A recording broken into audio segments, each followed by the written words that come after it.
A very good afternoon to all those who have joined today. Thank you for that wonderful introduction.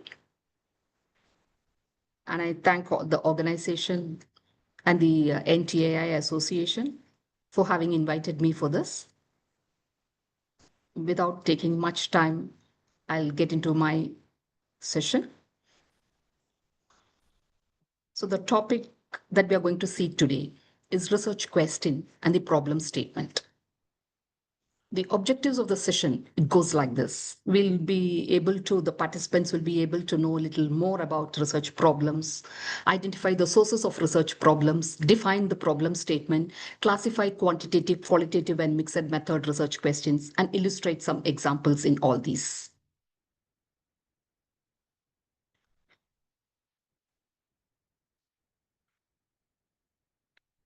So when we say about research questions or a research problem, and we look into the research process, we are in the first step. Identify and define the research question. We are not going in deep with the research process. I'll just stop and limit to my topic, the first step. We nurses are very familiar with nursing process and problem solving. And when we happen to think of research process also, we have got that element of problem solving in it. But the difference is that here we apply scientific steps. That word scientific, that makes all the difference. So it has got its own steps to solve the problem. So when we just take most of the time, if we happen to ask, for example, how far nursing students acquire skills during their training period, every nurse educator will have an answer for this. All these answers would only be assumptions. In research, when we say about assumption, what is it? It is a truth without proof, because everyone has got their own experience, but we do not have a proof. So how do we get that proof? Is through this scientific method of inquiry. So what I just said, one is with the experience. So now what we are going to see in the subsequent slides is that from where we can get that sources of problems, how we will be able to refine that problem, how we can develop that statement. What is a research problem? A research problem is an enigmatic, that means it's a troubling condition. Researchers identify a research problem within a broad topic area of interest. The purpose of research is to solve the problem or to contribute to its solution by generating relevant evidence. So if you want to get that solution for the problem, first you should know exactly what is the problem. And if for the beginners, I say, if you want to know what is a problem, first you should know from where there is a sources of research problem. Only then we will be able to see. So what's the difference? Is that for the beginners, you will have to search, not see. When we see, we'll not be able to get it. We'll have to search into that. So where do we have to search all those things? We'll see. Where do ideas for research problems come from? At a basic level, research topics originate with researchers' interest. But the research is a time-consuming enterprise. Maybe that's the reason many of them are not doing. I do not know. It's my assumption. Curiosity about and interest in a topic is very essential. Researchers' report rarely indicate the source of researchers' inspiration, but a variety of explicit sources, clear sources, they can fuel their interest, including the following. So what are those? We'll see one by one. One is clinical experience. A nurse's everyday clinical experience is a rich source of ideas for research inquiries.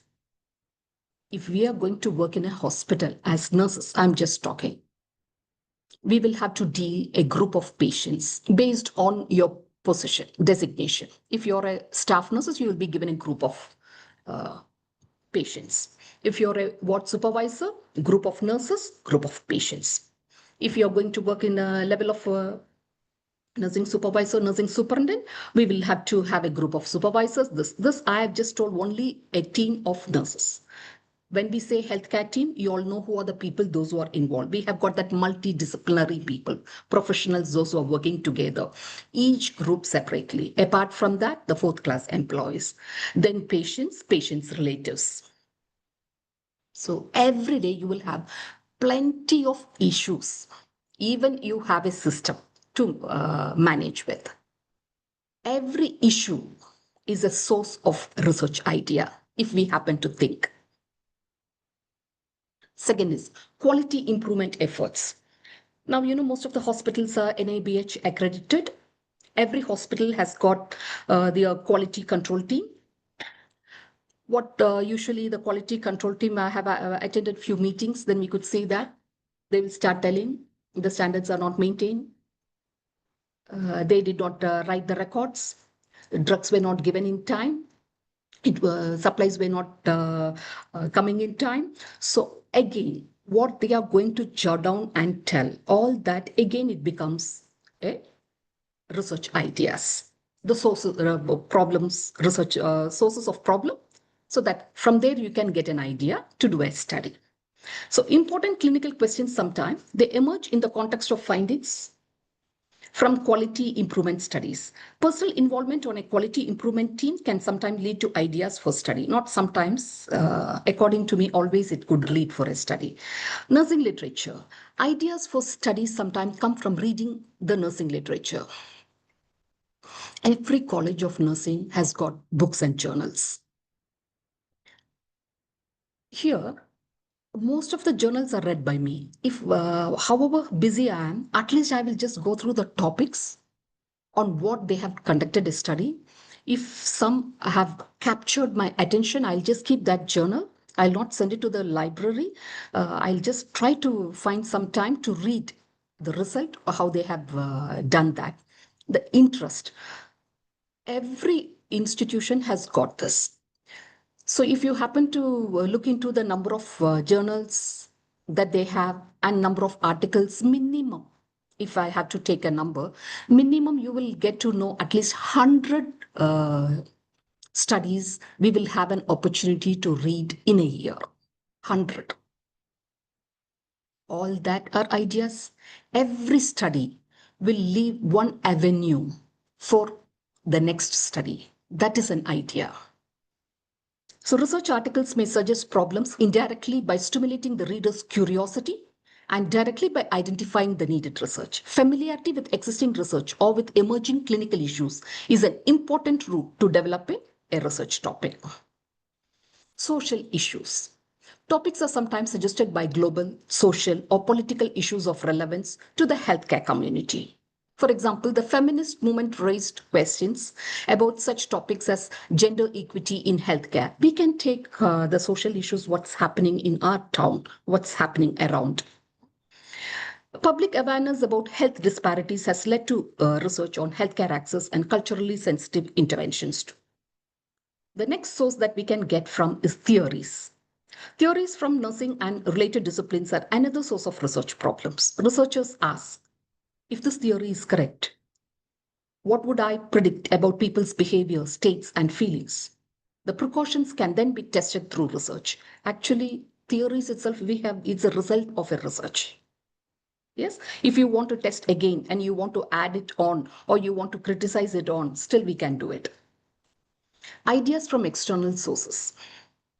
External sources and direct suggestions can sometimes provide the impetus, a source of encouragement, something which it pushes you for a research idea. For example, ideas for studies may emerge from reviewing funding agencies' research priorities or from brainstorming with other nurses. So most of the time, my personal experience is brainstorming with my nurse researchers, my colleagues, my mentors. When we enter into a discussion, a lot of ideas that we get. So I'll tell you in the subsequent slides how we can also make it down. The funding agency is another one from where we can get. But what is the limitation with the funding agency is the research, what they require. So our interest will not be considered. Their interest will be taken into, but we will get an opportunity to do a research. So that will again be a source of research problem. Additionally, researchers who have developed a program of research on a topic area may get inspiration for next steps for their own findings or from the discussion from those finding with others. With this, sources we have known. Now we'll see how to develop a good research question. So this picture tells you all about.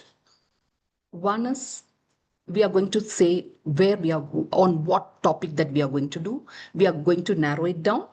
Further, we are going to refine it, and we are going to develop the research question. We are going to see all that one by one. So what is a research question? Research question is a question that a study or research project, through its statement, it aims to answer. This question often addresses an issue or a problem, which through analysis and interpretation of data is answered in the study's conclusion. Research question is often grounded on research. As a result, these questions are dynamic. This means researchers can change or refine the research question as they review the related literature and develop the framework for the study. Till you could take it to a study, still we are free to refine the research problem. What is the importance of research question? The primary importance of developing a research question is that it narrows down a broad topic of interest into a specific area of study. Moreover, the research question has a domino effect on the rest of the study. So these questions influence factors such as methodology, sample size, data collection, and data analysis.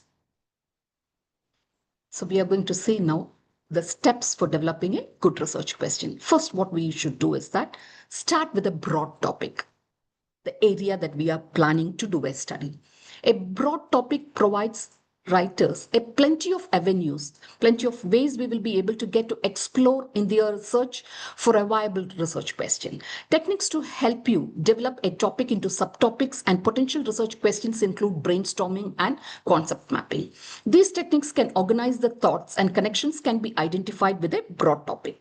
When searching for a topic, it's wise to choose an area of study that you're genuinely interested in, as the interest of the topic affects the motivation levels throughout the research. So this is the third time I'm telling you the same point, that we should have an interest. I happen to go through studies for various paper presentation as well as for my research study as well. So I think a country like Spain, they accept the rank of professor when they have published about 60 articles, 50 articles, research articles in a index journal. But then there is a lot of other studies which says in India, nursing studies are there, but it is less when compared to other countries. A study was done. Why such studies were not done? That is not only in India, all the other countries also. So the answer that I have just got, if you can browse, you will also get the same thing. First reason for not conducting studies is that lack of interest. So that is why this point is there here. If we do not have an interest, we will not be able to. I have done one study on mentoring and research interest. So most of them, they try to give me excuses for not doing study. That's because they are not interested. Unfortunately, we do not have any courses to create or instill interest in anyone. So the fire of self-motivation should be lit by oneself. Only then we will be able to know. And why they say that you should have that interest is because when you say research, it's not possible for us to complete overnight. No, it will take little length. It's a lengthier process. So you will have to retain that enthusiasm till from like a first day, what you have till the last day, till it comes in the publication. So definitely you should have that interest. Developing a research problem is a creative process. In the early stages of generating research ideas, it's unwise to be too self-critical. We need not worry. We need not be self-aware what's going to happen, whether it will be right, and not to think too much and worry about it. First, we have selected a broad topic. What we will do is, it's better to relax, jot down the areas of interest as they come into mind. It matters little if the terms you use to remind you of the ideas are abstract, concrete, whether it's broad or specific, technical or colloquial. The important point is to put ideas on paper. Whatever comes, you just put it down. After the first step, the ideas are sorted out in terms of interest, knowledge about the topics, and perceived feasibility of turning the topics into a study. We are going to see the feasibility points. When the most fruitful idea has been selected, the list should not be discarded because we will have to come back again. Again, when we are presenting it, they will ask for some modification. At various points, modification is required. So you need not discard those papers where you have jotted down your ideas. So this is how we can proceed with. Do preliminary research to learn about issues around the topic. Once the topic is selected, a preliminary research should be initiated. This initial stage accomplishes two goals. First, a preliminary review of related literature allows discovering issues that are currently being discussed by the scholars and fellow scholars. This permits the knowledge to be updated. First, we have understood that topic. We should know what is existing. That is what keeping ourselves updated. And then only we can proceed. So whenever you say some journals, if you have gone through, they will say that this particular article, what is the new knowledge that is going to give? That this article has given from this research project that we have given. So if I'm going to give what is the new knowledge, in the review of literature, I should write what is existing. Then only I can minus with the finding, and then I can tell this is a new knowledge that that this study has brought about.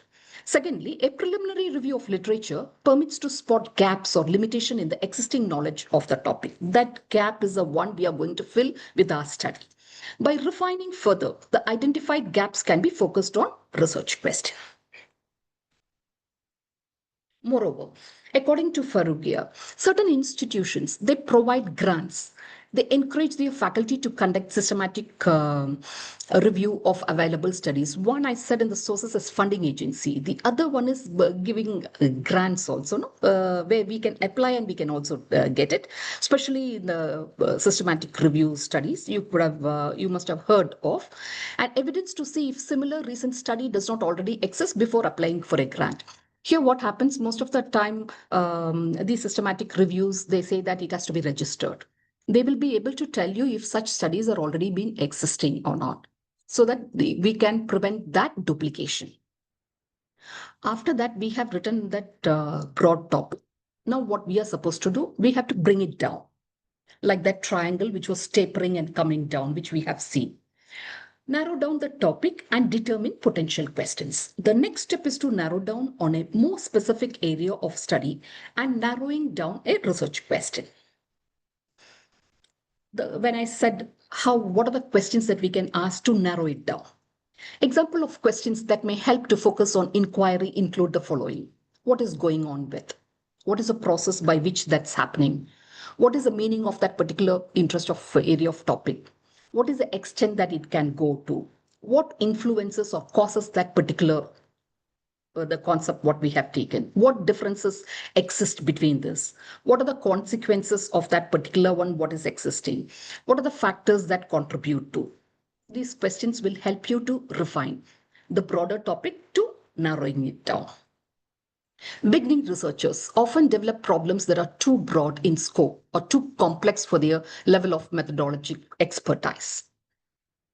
I brought an example. Consider that you're working in a medical unit that you're confused because some patients always complain about waiting for pain medications when certain nurses were assigned to them. Problem area is discrepancy in patients' complaint regarding pain medications administered by different nurses. The questions. Does the number of patient complaints increase when the patients are of dissimilar ethnic backgrounds as opposed to when they are of same ethnic background as nurses? Do nurses' dispensing behaviors change as a function of the similarity between their own ethnic background and that of patients?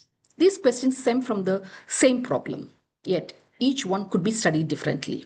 Some of them would suggest quantitative study and some would select qualitative one. If you want to study in depth, you can refine the problem by asking, how do two groups differ? What characteristics do the complaining patients share? Observation on these lead to several research questions. What is the essence of patients complain of patients of different ethnic backgrounds? Is the ethnic background of nurses related to the frequency with which they dispose pain medication? So researchers choose a problem to study based on several factors, including its inherent interest and its compatibility with the paradigm of preference. In addition, tentative problems vary in their feasibility and worth. A critical evaluation of ideas is appropriate at this point. So one another strategy is to focus on gaps of existing knowledge of recent literature. Sandberg and Albison, it referred to as gap spotting.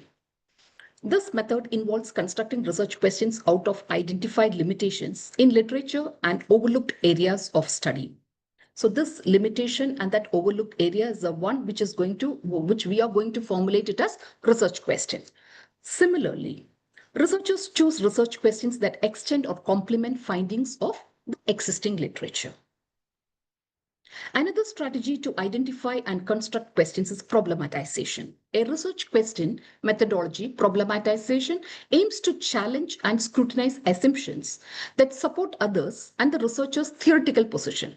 It means constructing research questions that challenge your views, knowledge of area of study. Lipovsky emphasizes the importance of taking into consideration the researcher's personal experience in the process of developing a research question.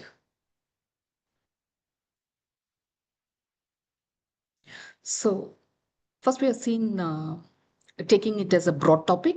Now we have narrowed it down. After narrowing it down, we are supposed to evaluate the soundness of that research question. A good research question will always need to be relevant. There are other factors to consider when choosing which research question to investigate.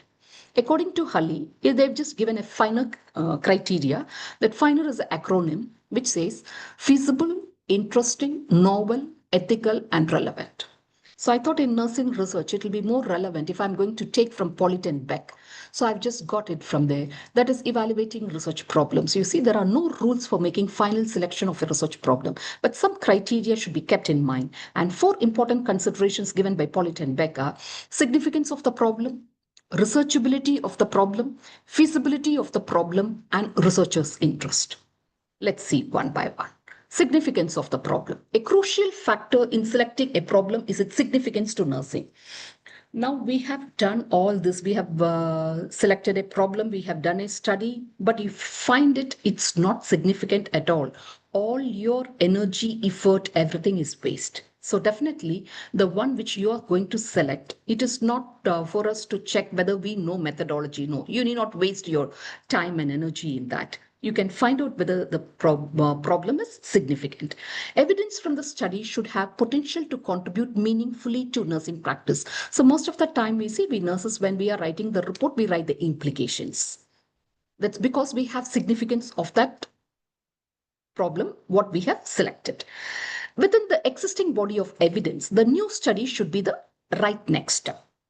The right next step should involve an original inquiry, but it could also be the replication to answer previously asked question with greater rigor or with different type of people. In evaluating the significance of an idea, always ask the following kinds of question. Is a problem important to nursing and its clients? Will the patient care benefit from the evidence of the study which you have done? Will the findings challenge or it will provide support to the existing practice that we are doing? Once you ask all these questions, if the answer is going to be no, then it's better not to conduct the study. If the answer is going to be yes, go ahead with the study. The next one is researchability of the problem. Not all problems are amenable to research inquiry. Questions of a moral or ethical nature, although provocative, it cannot be researched. Sensitive issues, no. For example, should assisted suicide be legalized? There are no right or wrong answers for this, only points of view. So to be sure, it is possible to ask related questions that could be researched, such as what are nurses' attitude towards assisted suicides? What moral dilemmas are perceived by nurses who might be involved in assisted suicide? So we said the problem should be significant, the problem should be researchable. And the third one will be feasibility of addressing the problem. The third consideration concerns the feasibility, which encompasses several issues. Not all of the following factors are universally relevant, but they should be kept in mind in making a decision. If it is not feasible, again, we'll not be able to conduct the study. First is time. Most studies have deadlines or goals for completion, so that the problem must be one that can be studied in the allotted time. The scope of the problem should be sufficiently restricted so that there will be enough time. Only then, within that particular duration, we will be able to complete that study or not. That will be the first feasibility thing. So this I said it's given by Pollitt and Beck. Actually, Pollitt and Hungler is given time and timing. So what is that timing? For example, if we want to give an intervention, an educational intervention, a part of counseling, whatever it could be, imparting a knowledge to a group of people. So we have to give that if we have to give that for a series of 10 days for different groups. The first group you have selected in the morning 9 to 10 a.m. But the second group you're able to give them 2 to 3. Then we are going to give the change in the timing. So what Pollitt and Hungler says, when the timing is changed, so how far you're able to morning first 9 to 10, they will be able to grasp little better than in the afternoon 2 to 3. So that will be a bias. So that also is one of the point of feasibility. Availability of study participants. Now that you have found the topic is researchable, we have found out it has got a significance also, but you're not able to get study participants, then again, we will not be able to go ahead with the study. In any study involving humans, researchers need to consider whether people with the desired characteristics will be available and willing to cooperate. Securing people's cooperation is sometimes easy, like getting nursing students to complete a questionnaire, but other situations pose more difficulties. It's not as easy as getting from the nursing students. Same thing when we want to do it from the nursing students also. If it's in your own college, it is fine. But when we have to go to other colleges, you'll have to take the permission, and you all know that. Yes. Some people may not have time or interest, and others may not feel well enough to participate. That is why most of the time I have seen my students, no? Many of the other people, those who are coming for content validity, one inclusion criteria, those who are willing to participate in the study. If the research is time consuming or demanding, researchers may need exert extra efforts in recruiting participants, or may have to offer a monetary incentive. I tell you, like for example, if we happen to take a time series study where you want to take an observation once a patient gets discharged, 1 month after discharge, the second month after the first month. So we have just taken 3 observations. But the patient's follow-up is only on the first time. The second 2 times you're calling them to the hospital for your sake. So in such cases, you will have to pay for them for transportation to come here. So because you want to collect the data. So that is what you meant in this point of monetary incentive. Cooperation of others. It may be insufficient to get cooperation of prospective participants alone. If you get cooperation only from the participants of your study, no. When we say research work, it is a laborious work which involves the volume of that big work could not be completed only with the researcher as well as with the participants of the study. No, you require cooperation of many other people. Like if it's going to be done in the hospital, the entire healthcare team's cooperation is required. Facilities and equipment. All studies have resource requirement, although needs are sometimes modest. It is wise to consider what facilities and equipment will be needed, whether they will be available before embarking on a study. For example, if technical equipment is needed, cannot be secured, is it functioning properly, availability of space to take care of it. Office equipments and research support staff, they may also be considered. Money. Major categories of research related expenditure include. So I was telling you that I have done one study. So one reason which was given to me why they are not conducting the study was this. One is they said they do not have time. The next one, they said they do not have money to invest. Uh, Personnel cost, payment to individuals hired to help with the study, like conducting interviews, coding, data entry, transcribing, word processing. And now for publication, they'll take that charges also. Participant cost, payment to participants as an incentive for their cooperation or to offset their expenses. Just now I said in case for transportation, if you have to ask them to come, you will have to pay for it. So we should plan all these things well ahead and see whether you will be able to meet it. Supplies, paper, envelopes, computer disks, postage, so on. Printing and duplication costs, expenses for reproducing forms, questionnaire, and all. Equipment, laboratory apparatus, it depends upon the study that you're going to do. Um, Computers, software, audio, video recorders, all this in case of qualitative study, you require calculators and the like. Laboratory fees for the analysis of biophysiological data, transportation cost, all this comes under money. Then researcher's experience. The problem should be chosen from a field about which you have some prior knowledge and its experience. Prior knowledge or experience.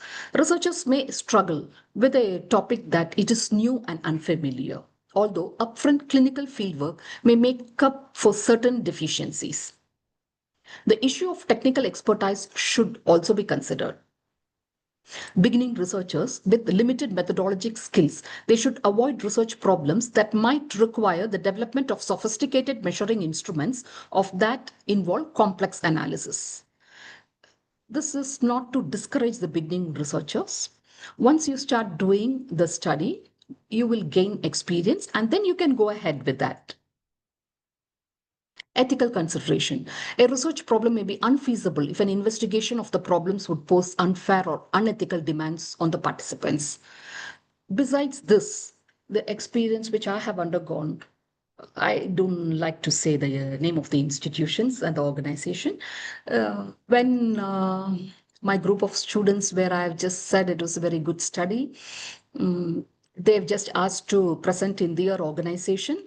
After they have presented it, they did not give permission, but the study was taken up by them. So my students were disappointed. So I said it all will happen. We need not get disappointed. You will get a chance later. Then we can go ahead. So we should be ready to take up that. So immediately you should not get discouraged and say that no anymore, I will not do. You should have obstacles, only then you will have some energy to overcome that and you make a difference. The fourth one is researcher's interest. Now that we have just seen the problem should be researchable, it should be significant, and we have checked all the feasibility thing. And now the last criterion is your own interest. And I said already in the beginning about interest. Genuine fascination with the chosen research problem is an important prerequisite for a successful study. Always hold on to that interest. If you're doing the group interest, spread that positivity, spread that interest to others so that all will be able to help. If one energy is going down, the other one can help. The peer help would definitely help. A lot of time and energy are expended in the study. There is little sense devoting these resources to project about which you're not enthusiastic. So now that we have narrowed down and we have just evaluated the research poll, we are going to construct research question properly. Considering the research question importance, research questions should be structured properly to ensure clarity. There are a number of frameworks that can be used properly to construct research question. The two most commonly used research work are PICO and PEO. PICO with it says population, intervention, comparison, outcome, time frame of the study, especially for systematic review that we are using this. I have got an example of all this at the end that I would discuss with you. PEO, population being studied, exposure to pre-existing condition and outcome of interest. We see what are the types of research questions now. So in the beginning, we just said it could be for quantitative research studies or qualitative research studies or mixed method. So we'll see each one. Quantitative research questions are precise. These questions typically include the population to be studied, dependent and independent variables, and the research design to be used. They are usually framed and finalized at the start of the study itself. It also establishes a link between the research questions and the research design. It usually seeks to understand particular social, familiar, or educational experiences or processes that occur in a particular context or location. They can be further categorized into three types: descriptive, comparative, relationship. So, descriptive research questions. It aims to measure the responses of studies population to one or more variables or describe variables that the research will measure. These questions typically begin with what? A comparative research questions. It aims to discover the differences between two or more groups for an outcome variable. These questions are causal. Relationship research questions seek to explore and define trends and interaction between two or more variables. These research questions often include both dependent and independent variables. Qualitative research questions. They're also linked with research design. Unlike quantitative counterparts, qualitative research questions are usually adaptable, non-directional, and they are more flexible, as you all know, because once you start asking the question, it's the next question, why we say it's flexible, next question is based on the answer that they are going to give. That's why. The authors Ritchie, Marshall, and Roseman have also further categorized into a number of types. Contextual research question, it seeks to describe the nature of what already it is existing. Descriptive research question attempt to describe the phenomena. Emancipatory research question aims to produce knowledge that allows for engagement in social action, especially for the benefit of disadvantaged people. Evaluative research question assess the effectiveness of existing methods. Explanatory research questions seek to expound on a phenomena or examine reasons for association of what it exists. An explorative research question, it investigate little known in the area of a particular topic as it is termed as explorative. Generative research question, it aims to provide new ideas for the development of theories and action. Ideological research questions are used in research that aims to advance specific ideologies of a position. Mixed method, as we said, it's both quantitative and qualitative. We will have a separate question which is appropriate for the mixed method, but you will be having quantitative separately as well as qualitative questions. Though we have got all these, we have said there could be definitely pitfalls in all the things. So what are the pitfalls in formulating the research question? It could be overly broad questions, lack of feasibility, ambiguous language, which is not clear, neglecting existing literature. So I just said we are supposed to know what is existing. Only then we will be able to produce a new knowledge. If we are not aware of what is existing, then there is no use of doing the study. Or rather, we will not be very precise in giving about what is a new knowledge in that particular study. Ignoring ethical considerations. So I said it can go to the extent of not able to conduct the study even. Same thing I just brought with a solution. When it is going to be too broad, the problem is going to be too broad. Specify lesser variables, narrow the question. So that is a solution. When we are not having enough subjects, what we can do? We can expand the clinical inclusion or exclusion criteria where we will be able to include more subjects, or we can also lengthen study time, because most of the time these are the issues why we are not able to get enough subjects. Method beyond skill of investigator. Let us collaborate and learn skills, and then we can conduct that study. Too expensive, fewer subjects. We will just go with not a large number, fewer subjects and measurements, less expensive measurements, fewer follow-ups, so that we will be able to fit into our budget. Not interesting, relevant. Consult with mentors, peers. That is to motivate you all. Modify research questions. I just brought some examples of good and bad examples of research question. When it is less narrow, how does the education level of the parents impact protein energy malnutrition in school children of Delhi? This question is more specific and that leads to more meaningful research, and the result would provide the opportunity for argument to be formed. When it is very narrow, what is the protein energy malnutrition in school children in Delhi? This is too narrow because it cannot be answered with a simple statistic. Questions that can be answered with a yes or no should also be typically be avoided. More focused. How does protein energy malnutrition among children affect academic performance in elementary school children in Delhi? This question has a very clear focus on which data to be collected, analyzed, and discussed. When we say unfocused one, what are the effects of protein energy malnutrition in school children in New Delhi? This question is so broad that research methodology should be very difficult, that the question is too broad to be discussed in a typical research paper. Good example, more subjective. What is the relationship between the physical activity levels and childhood obesity? This is a more subjective question that may lead to the formation of argument based on the result and analysis of data. It is interesting and relevant too.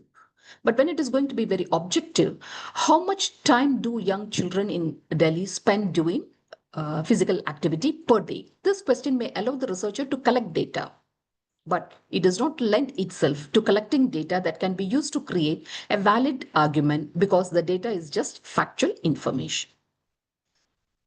When it's going to be more complex, now what are the effects of intervention programs in the elementary schools on the rate of childhood psychological health among 6th to 9th grade students? This question is more complex and it requires both investigation and evaluation, and that can lead to research to form an argument that may be discussed. It's interesting and relevant. When it is going to be too simple, like how are school systems in various schools of Delhi addressing childhood behavioral problems? This information can be obtained without the need to collect the unique data. The question could be answered with a simple online search and does not provide an opportunity for analysis. So this affects what we were discussing in evaluating the research problem, significance of the problem. So now, what's problem statement? It is an overview of a challenge you're facing that explains an issue's cause, impact, and potential solutions. Problem statements express a dilemma or troubling situation that needs investigation and that provides a rationale for new inquiry. Only based on that new inquiry, we are going ahead with the study. A problem statement identifies the nature of the problem that is being addressed and its context and significance. It is not merely a statement of the purpose of study. It is a well-structured formulation of what that is problematic and what is needs fixing and what that is poorly understood. Problem statement, it has got in quantitative study, it has got 6 components. The first one is problem identification. What is wrong with the current situation? So there will be, if you have identified a problem, some practice on that particular problem would be existing there. So what is wrong with that? If there is something wrong, only we are going to take that as a research idea, formulate it and do the research, conduct the research and get a solution for it. Background. What is the context of the problem which readers need to understand? For that only we are going to review the literature. Scope of the problem. How big the problem is it? How many people are affected? It tells you about the significance of the problem. Consequences of the problem. What is the cost of not fixing the problem? Knowledge gaps. What information about the problem is lacking? So that gap only, I said, that is only a research problem, the research idea that is going to come, and you're going to fill it with the answer that you're going to get from the study, outcome of the study. Proposed solution. What is the basis for believing that the proposed study would contribute to the solution of the problem? These are the 6 components. If you want to think the same thing, but in a journalist point of view, who, what, when, where, why, we can ask, who are the stakeholders that are affected by the problem? What What is the current state, desired state, or unmet need? The same thing I've given you in another way. Yeah? When is the issue occurring, or what is the time frame that is involved? All these are the points which we have seen in the feasibility, in the significance, researchability, and the interest of the researcher only. But I just put it in different words. Where is the problem occurring? For example, is it in a specific department, location, or region? Why? Why is this important or worth solving? How is the problem impacting your customers, employees, stakeholders, or organization? What is the magnitude of the problem? How large is the gap between the current and desired state? Now that we have formed the problem statement, a good way to test the problem statement for bias is to ask questions like this. Does the problem appear to have only one possible solution? Look for ways to rephrase it to open up more possibilities. Does the statement describe a symptom instead of problem? Dig deeper for the root cause. Does the statement suggest the problem is that you don't have enough time, money, or people? Find a way to pose the problem that will lead to more creative solutions. Does a problem statement lack an obvious solution? Great. You're probably ready to start exploring solutions. Does the statement stimulate brainstorming and discussions? Good. Keep the discussions going by asking why. By this, we will be able to come to a conclusion of problem statement. I think I'm going to conclude this. We have got very few slides because I saw scribbling. So I think the patience of the participants are coming down. I can understand that. I'll finish it off. Just bear with me for a few minutes. Characteristics of a research problem statement. Kerlinger has said a good problem statement asks what relationship exists between two or more variables. Yes, they have given some characteristics. So focus on a single issue. No blaming. Avoid specific solutions defined by behaviors and condition. It should be specific and measurable, and it should reflect community concerns. So I've just got example. This you should know it. So I got three. At least you help me. Just bear with me to hear one or two at least. If the nurse burnout is going to be the situation. The problem statement, high levels of burnout among critical care nurses have been linked to increased turnover rates and decreased patient safety. At limited evidence exists on effective interventions tailored for high stress units. Research questions. What could be the relevant? What are the main causes of burnout among critical care nurses? How does nurse burnout impact patient care outcomes in ICU settings? Just like that. If it is going to be in PICO format, in critical care nurses, how does mindfulness based stress reduction compared to no intervention affect burnout levels and patient safety outcomes over 3 months? The problem statement based on PICO could be burnout among critical care nurses contributes to decreased satisfaction and poorer patient outcomes. So they've just given, although mindfulness interventions have been proposed, there is a limited evidence on their effectiveness in reducing burnout and improving safety in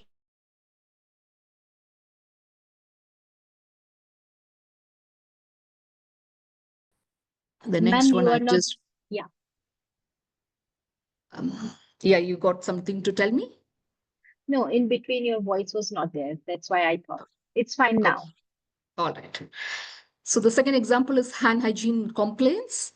Problem statement, low hand hygiene complaints rates among nurses continue to contribute to hospital-acquired infections. A research question, what are the barriers to hand hygiene complaints among emergency department nurses and so on? If it's going to be in PICO model, the problem statement would be hand hygiene is critical for infection prevention. Complaints remains low in emergency department. Innovative strategies such as real-time feedback system may improve adherence, but their comparative effectiveness remains unclear. I just brought one example on PEO format, nurses' experience with end-life care. If this is going to be the statement, in palliative care nurse, how does providing end-of-life care to terminally ill patient influence their emotional well-being and professional satisfaction? The problem statement, palliative care nurses are frequently exposed to emotionally intensive situations when providing end-of-life care. Understanding how these experiences affect their emotional health and professional identity is critical for developing supportive workplace interventions. With this, I wish to conclude, good research depends upon a great degree of good research questions. Nurse researchers must attend to a substantive issues for understanding the problem. A critical judgment in developing research questions is personal interest, which I have emphasized. Begin with the topics that fascinate you or about which you're passionate, interest or curiosity. If you have any questions, you can ask. And thank you. Thank you. Thank you so much, ma'am, for this elaborative explanation as well, and a lot of examples added generosity to this presentation, ma'am. So here is one query from Ms. Nivedita. What is the meaning of T in Picot? Time. Yes. Sandharani, if you want to ask any question, you can unmute yourself and can ask. Me also same. I request dear participants, if you're having any query, you can type in the QA box as well as you can unmute yourself.